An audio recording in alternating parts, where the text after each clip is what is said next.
Hello, and thank you for choosing to watch our talk. My name is Anak, and I'm a research associate with the Earth Observatory of Singapore.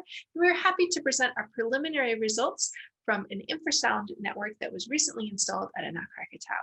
This project is a collaboration between the Earth Observatory of Singapore, CVGHM in Indonesia, Kyoto University in Japan, ICETER in France, Massey University in New Zealand, and Anak Krakatau volcano. So over the last year, we've seen a pretty dramatic change in the morphology of the island, not quite as dramatic as that change in December 2018. However, we have gone from a submerged vent to a dry vent. This gives us an excellent opportunity to look at the impact of water on infrasound signals. So infrasound is becoming more and more of a popular monitoring tool. So it's really important to understand what it is that we can detect and identify with infrasound, especially for volcanoes where it's used because you can't access the summit or it's in a remote area, or a lot of the times the vent isn't maybe visible due to things like clouds. Volcanoes with water pose also a particular challenge because of phreatic eruptions. They can have little to no observable signs of unrest beforehand. So something like infrasound is really important for early warning for these types of signals. If you're not as familiar with Anak Krakatau is the current vent of Krakatau volcano, which is of course famous for its 1883 eruption, which also happens to be the birth of the field of infrasound. Anak Krakatau broke the surface of the Sunda Strait in the late 1920s. It has since then transitioned from a submerged vent to a subaerial vent and back and forth more than once. The most dramatic recent example of this was the eruption and collapse of the cone in December 2018, which produced a deadly tsunami in the Sunda Strait. And this is the kind of configuration that we had until earlier this year in April, when we went from the submerged vent again back to a subaerial vent with a new lava flow. In terms of monitoring Anak Krakatau, the monitoring network is run by CVGHM. It consists of a multidisciplinary network with 2 observatory posts, one in Kalianda on Sumatra and another one in Pasaran on Java. The infrasound was installed in late 2019 and consists of 3 individual sensors, 2 of which are Chaparral 25s, which were installed in late November 2019. So one sensor is installed on the island itself. This is our station LV93, and a second is installed at the Kalianda post on Sumatra. Our Japanese colleagues installed the 3rd sensor, which is located at the Pasaran post. Because these are individual sensors, we're going to mostly focus on the LV93 station because we can be reasonably sure that the majority of the signals recorded there are in fact coming from the volcano. If you're not as familiar with infrasound, infrasound is sound below human hearing. So it is pressure waves in the atmosphere. So in terms of volcanology, what that means is that we're looking at surface activity. Something has to actually impact the atmosphere in order to generate an infrasound signal. So one of the first steps is to understand basically the noise characteristics of each of these individual sites. So in order to do that, we carried out a noise survey, which we did by looking at the probability density functions of the power spectral density. We calculated these over quiet periods at the volcano. And what you can see is that we have quite a difference in terms of noise floor for our 2 sensors, one at the post in Sumatra and the other on the island. This is actually what we expected since the island is unvegetated right now. And so there is a lot of wind and it's very exposed. You also note that we have this peak between 10 and 20 hertz. This we think is actually due to our station design itself. So we ended up with the combination of this as well as with the flat response of the sensors with this band of flat response from 0.1 to 10 hertz for our whole setup.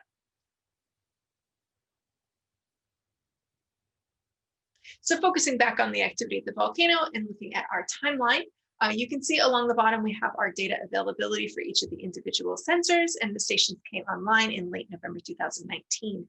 The bulk of the activity was between December and April with 3 eruptive phases plotted in red, the first of which is in late December, second in early February, and the third, largest and most energetic, was in April when we had a lava flow erupted, and we also went from this submerged vent to a completely filled in lake. And so now we're back to subaerial. We also have our sentinel overpasses plotted so that you can see the evolution of the lake through time and when we were able to get a clear view. In terms of activity at the volcano, when we were there in late November, we saw a lot of degassing where we had these steam plumes erupting from the lake. We did also see more energetic activity and these kind of small eruptions where you had gray material being erupted as well. But it was mostly kind of this lower level activity. So you can see with the Sentinel data here that we have kind of this larger lake that goes to a smaller lake and then disappears in April. You can also see this webcam image, which was taken from a camera co-located with the Infrasound station, that in April we had quite a lot of incandescent material that was erupted. In fact, a lot of this material landed on the solar panels and caused basically the batteries to run out, which is why we end up losing the island station right before May. It has since come back online. In terms of officially reported activity, we have a couple different data sets we can pull on. The first would be the VONA. These are alerts that are put out by the observatory themselves. We also have the VAC. This is the Volcanic Ash Advisory Center. The one covering Anak Krakatau is Darwin. We also are lucky enough to have the daily counts from the observers from the seismic data. So what you can see here is that we have 52 reports from the Darwin VAC and 29 from VONA. The Darwin VAC does tend to put out more than one alert per event, so that's why they have a higher number of reports. We can now put all of this information back on one timeline, and you can see here basically our activity through time. If you look at those individual counts from the seismic, what you end up with is about 101 explosion events and then over 1,000 degassing events from the seismic information. So in order to understand what signals we expected to see and kind of what was going on, we first took this official list of eruptions, went back and looked at which ones were the same event, which ones were different events, and then looked at to see what signals we saw from those. From those, we had 17 very clear signals that we were able to identify as the eruption itself for the associated report. Those, what we did is we threw them through basically the Gizmo correlation tools to look at how they grouped in together in terms of time. We ended up with 7 of those forming one main cluster.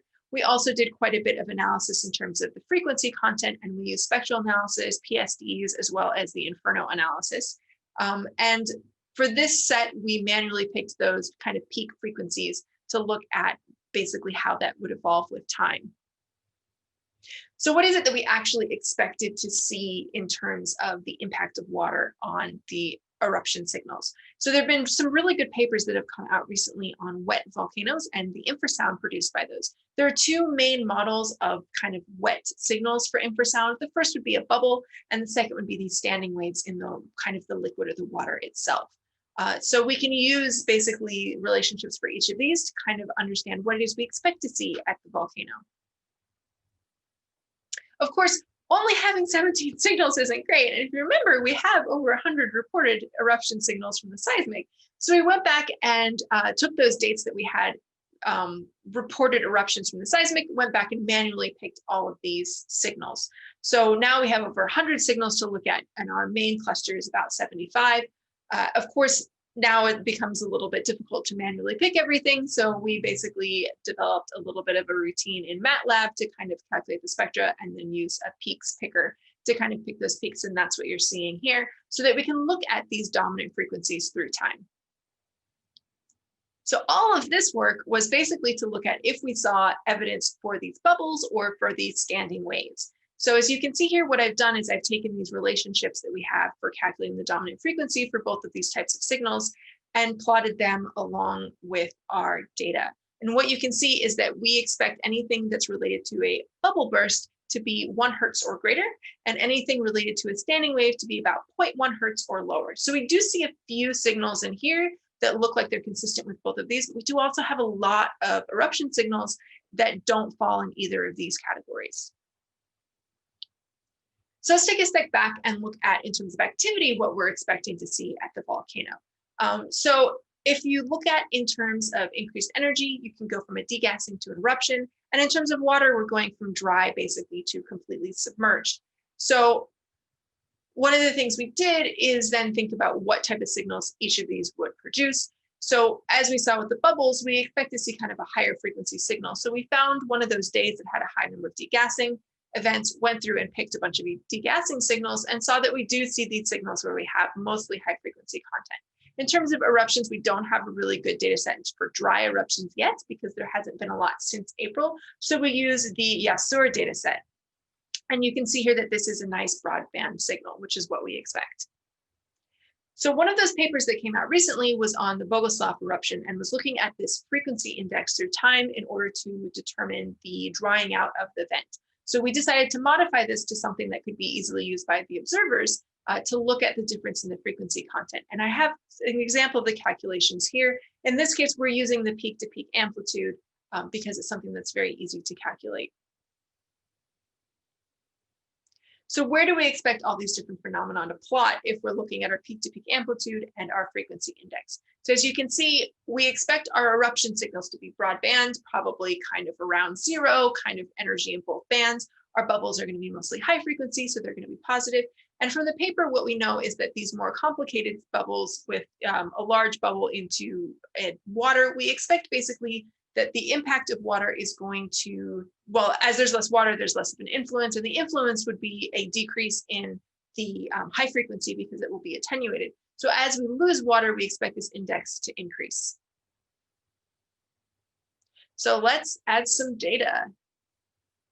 So again, going back to those degassing days, we can pick a whole bunch of signals of degassing from those. And as you can see here, we do have this really nice trend with an increasing FI with our decreasing in lake area, which is what we expect.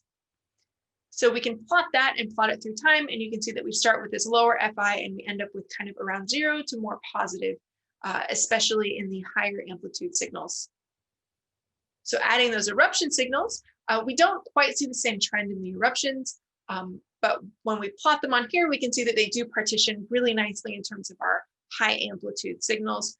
We can also very clearly see where our sensor clips, and unfortunately, because of COVID, we haven't been able to replace this with the one we wanted out there yet. So this is an artificial kind of boundary, but c'est la vie. So what we can see here is that we do have this nice range in both of the FI and the peak to peak that we could use to kind of try to start categorizing a lot of these different signals.